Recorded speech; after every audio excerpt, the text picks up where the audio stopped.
¿Sabías que el famoso sonido de Game Over de los videojuegos de los 80 es mucho más que solo un efecto sonoro? Es un error accidental.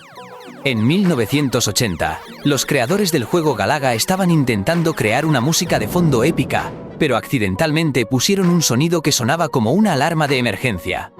Y así nació el icónico Game Over, un pequeño error de programación que marcó la historia de los videojuegos y que sigue siendo parte de nuestro día a día.